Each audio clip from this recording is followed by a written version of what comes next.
Nigeria, Brazil, Guyana పర్యటనకు ప్రధానమంత్రి. ఆయా దేశాలతో వ్యూహాత్మక భాగస్వామ్యంపై చర్చించనున్న మోదీ. బోడోల్యాండ్ మహోత్సవ్ను ప్రారంభించిన ప్రధానమంత్రి. ఈశాన్య రాష్ట్రాల్లో శాంతికి బోడో ఒప్పందం మార్గం సుగమం చేసిందన్న నరేంద్ర మోదీ. ఉత్తరప్రదేశ్లోని ఝాన్సీ మెడికల్ కాలేజీలో ఘోర అగ్ని ప్రమాదం.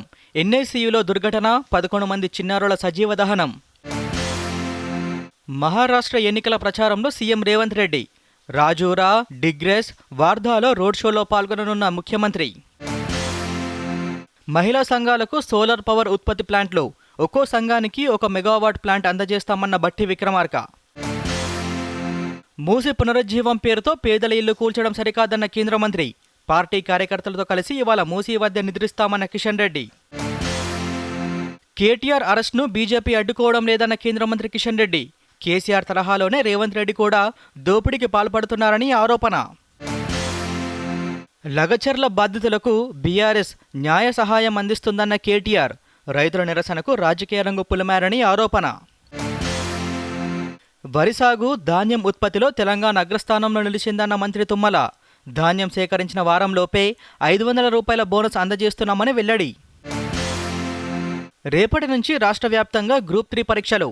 1400 కేంద్రాల్లో ఏర్పాట్లు పూర్తయి హాజరు కానున్న 5.36 లక్షల మంది అభ్యర్థులు. సబ్ రిజిస్ట్రార్ కార్యాలయాల్లో ఫిర్యాదుల పెట్టె ఏర్పాటు చేయాలన్న హైకోర్టు. సమస్యలను ఉన్నతాధికారి పరిశీలించి పరిష్కరించాలని ఆదేశం. రాష్ట్ర వ్యాప్తంగా పెరుగుతున్న చలి తీవ్రత. రానున్న రోజుల్లో ఉష్ణోగ్రతలు మరింతగా తగ్గుతాయన్న వాతావరణ శాఖ. ధాన్యం కొనుగోలులో రైతులకు ఇబ్బందులు లేకుండా చూడాలన్న మంత్రి పొంగులేటి. సమస్యలను పరిశీలించి వెంటనే పరిష్కరించాలని అధికారులకు ఆదేశం. కేంద్ర ఆర్థిక మంత్రి నిర్మలా సీతారామన్ కలిసిన ఏపీ సీఎం చంద్రబాబు. గోదావరి, పెన్నా, కృష్ణానదుల అనుసంధానానికి ఆర్థిక సాయం చేయాలని విజ్ఞప్తి. రాష్ట్ర వ్యాప్తంగా కొనసాగుతున్న సమగ్ర కుటుంబ సర్వేపై సీఎం సంతృప్తి. 44% ఇళ్లలో సర్వే పూర్తయిందని సీఎంకు తెలిపిన అధికారులు. ఢిల్లీలో మరింత పెరిగిన వాయు కాలుష్యం. అనారోగ్య సమస్యలతో బాధపడుతున్న శ్వాసకోశ బాధితులు. ఫ్రెండ్లీ గేమ్ కోసం కబడ్డీ జట్టును పాకిస్తాన్కు పంపేందుకు నిరాకరించిన భారత్. భద్రతా కారణాల దృష్ట్యా నిర్ణయం తీసుకున్నామని కేంద్రం వెల్లడి. శ్రీలంక పార్లమెంట్ ఎన్నికల్లో నేషనల్ పీపుల్స్ పవర్ పార్టీ విజయం. 3/2 వంతుల మెజారిటీతో అఖండ విజయం సాధించిన దిశనాయకే. 4వ టీ20లో భారత్ ఘన విజయం.